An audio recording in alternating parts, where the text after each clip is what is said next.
na cobertura. Com a palavra linguística.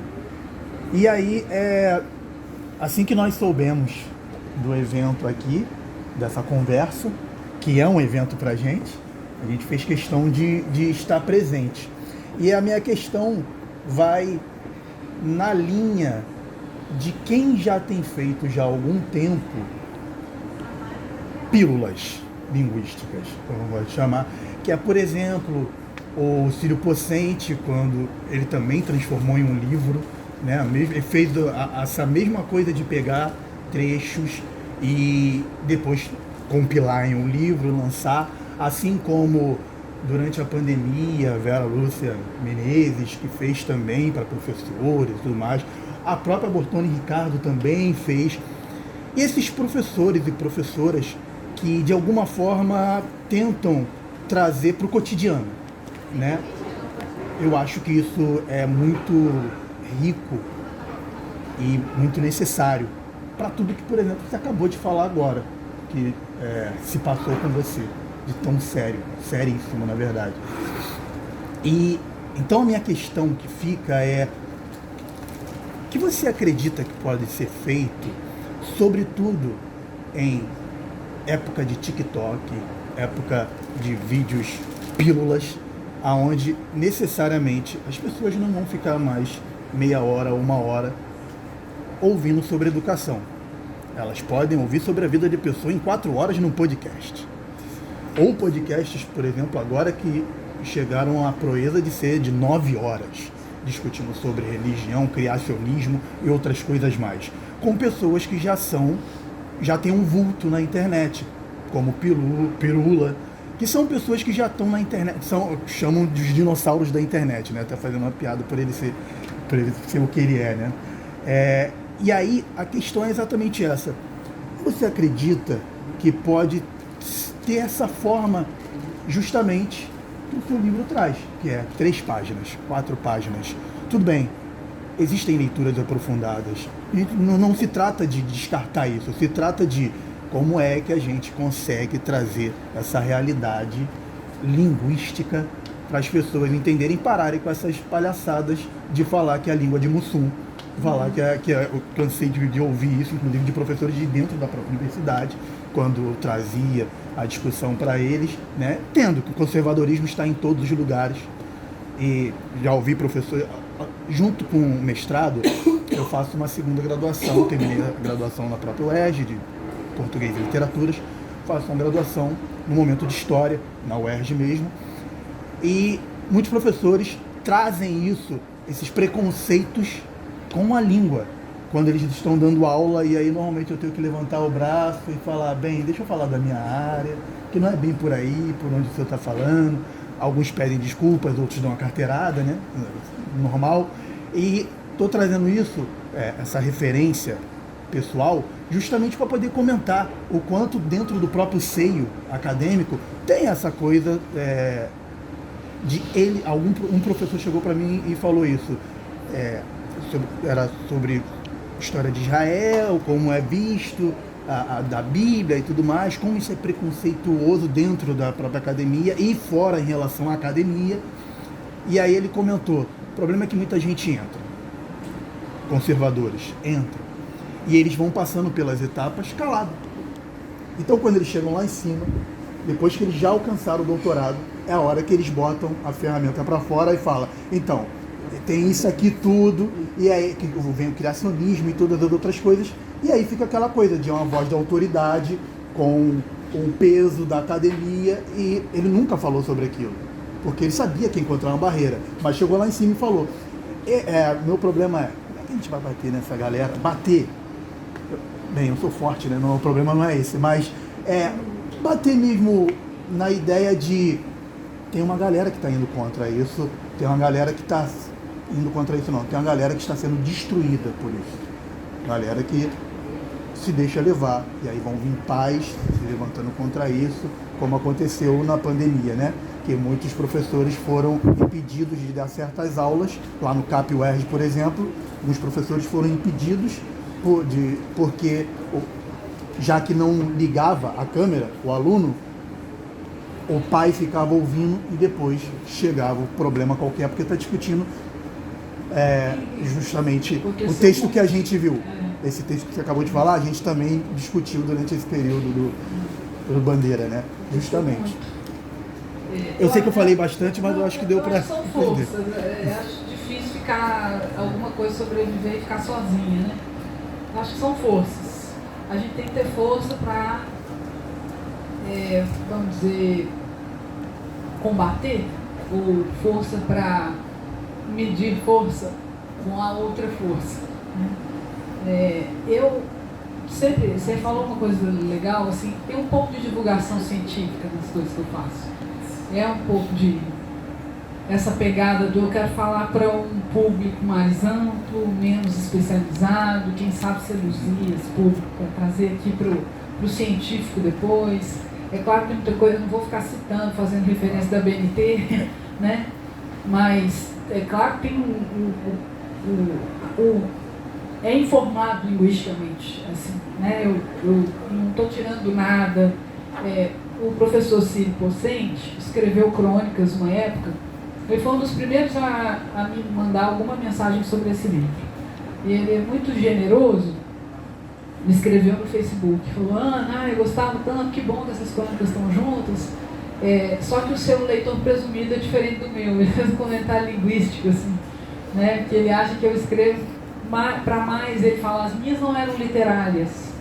Então eu tenho uma preocupação aqui com linguagem que ele não tinha, mas essa pegada um pouco do divulgar, do vulgarizar, no melhor sentido, assim, né? Eu acho que é um dos jeitos de entrar na arena, sabe? Eu acho que quanto mais a gente se fecha e fala só para os pares, mais na bolha você está, né? Na linguística também tem 1000 correntes, né? Um não concorda com o outro, com tudo do outro, e aí um tem uma teoria e um modelo, o outro tem o outro. Também tem internamente, como em toda a área. Mas isso aqui, por exemplo, eu sou linguista aplicada, né? Eu sempre trabalhei pensando na educação, na sala de aula, no que é socialmente, pode ter um impacto social, assim. O que a gente faz vai parar nas políticas públicas, né? Vai parar nos documentos oficiais, essas discussões e abordagens, etc. E, infelizmente, eu acho que acontece pouco na academia. Aliás, há colegas que acham um horror, né, fazer coisas que são banais, banalizadas, vulgarizadas, aí no sentido ruim. Eu sou igual a Dênia, né? Ah, tá. Ah, tá. Eu gosto de fazer. Eu gosto porque é um exercício de escrita para mim, mas tem essa função de como é que vai chegar essa discussão uma outra pessoa que até ontem pensava de outro jeito, porque eu não sabia que tem outro jeito de pensar isso, não sabia que né, as pessoas não estudam linguística. Infelizmente, deviam estudar. Né, a educação básica, ou pelo menos o ensino médio, devia dar uma entrada mais agressiva na linguística, porque muda a perspectiva da gente. Eu lembro que eu entrei na graduação pensando uma coisa e saí outra. Porque os estudos linguísticos, e em especial os de sociolinguística, mudaram a minha cabeça completamente. Que legal, que pena que não foi antes. Eu acho que a gente, essa mistura de conhecimento de uma área especializada, é ruim quando a gente fala simplificado. Muita gente acha, tá vendo? Vai simplificar o negócio, não pode. Eu já escutei uma história. A Ieda falou uma coisa que eu adoro, quando ela fala: se a gente lê o texto, vem a voz. Às vezes as pessoas falam comigo assim: eu gosto de ler seus textos que eu te escuto. Para mim é um enorme elogio. Oh, que legal. A outra frase que eu escuto: parece que você estava conversando comigo. Maravilhoso. Melhor que eu podia conseguir, né? Conversar com a pessoa. Ela lê e sentir que eu estou ali. E isso tem a ver com... eu vou produzir o texto pensando que eu tenho uma espécie... Tem um autor que eu uso muito, que eu estudo muito, que é um cara da semiótica social, que é o Gunther Press. Ele faleceu precocemente, estudo há muitos anos, ele eu acho que o que ele pensou e o que ele produziu tem muito sentido para mim. E o Kress tem um livro lá, ele escreve de um jeito fácil. E não só ele, tem outros no Brasil que fazem isso. E ele, nos livros, ele fala do compromisso que ele tinha no momento da vida de pesquisador dele, que ele percebe que ele pode escolher escrever um texto acadêmico fácil de ler. E como ele acha que isso é político. E eu adoro isso. Eu aprendi isso com a minha amiga e ex-orientadora, que é a Carla Coscarelli, que escreve para as pessoas lerem e entenderem. É uma tradição de fazer isso. Tem gente que acha o contrário. Para ser científico tem que ser hermético. Só meia dúzia que vai entender. E eu já ouvi numa conversa com colegas da área de letras e tal, um falou para mim, não, mas tem assunto que é tão complexo que tem que escrever difícil. E eu falava, mas não é possível, não tem jeito do complexo ser escrito de um jeito que o outro consiga entender. Eu acho que bate, às vezes, numa escolha política excludente, outras vezes na incompetência mesmo, né, que a gente tem que assumir. Não consegue escrever bem. Outra coisa é, o que é escrever bem? Tem gente que acha que escrever bem é escrever feio, usar palavra difícil. Tem áreas que vivem disso, né? Palavra que ninguém usa, um monte de termo em latim, etc. e tal. É uma política excludente. É para distinguir, no sentido bourdiano, assim, né? É para distinguir, é para tirar uns e deixar o acesso só para outros, etc. e tal. Agora, eu sou uma pessoa na área de língua portuguesa, uma professora que converso e me comunico com meus colegas. A maioria, ou uma parte grande deles, do chão da sala de aula. Eu acho muito político, no melhor sentido, me comunicar com eles. E fazer que eles leiam e não se sintam burros, estúpidos. Não sintam, isso não é para mim. Porque a gente provoca isso nas pessoas. O Sérgio outro dia comentou isso comigo, não vou falar de quem, mas ele leu e falou, eu não gosto de ler esse cara porque eu me sinto tão burro, eu não entendo nada que ele escreve. Né? E tem uns caras que são assim. E aí a gente tem que ficar olhando isso, se isso é uma escolha. Né? Isso é uma escolha, porque às vezes é uma escolha. E eu escolho escrever um texto que chegue. E quando a pessoa diz, eu ouvia você e parecia que você estava conversando comigo, eu falando, gente que não me conhece. Parecia que você estava conversando comigo, para mim ufa, cheguei. Cheguei, era isso. E eu acabo transferindo isso para tudo. Tem na crônica, tem no meu texto acadêmico. Você lê meus artigos científicos na revista Qualizar, é assim. Não é texto para ninguém ler, não. É texto para muita gente ler. E de vez em quando eu tenho umas alegrias com isso, que são mais ou menos como prêmios. Um tempo atrás, aí, durante a pandemia eu fiz muita live, né? Todo mundo queria conversar sobre isso, sala de aula, tecnologia, não sei o quê. E eu escrevi um texto para os cadernos de linguística, que é um caderno bacana, da Abralin, que faz ciência aberta, um negócio super legal.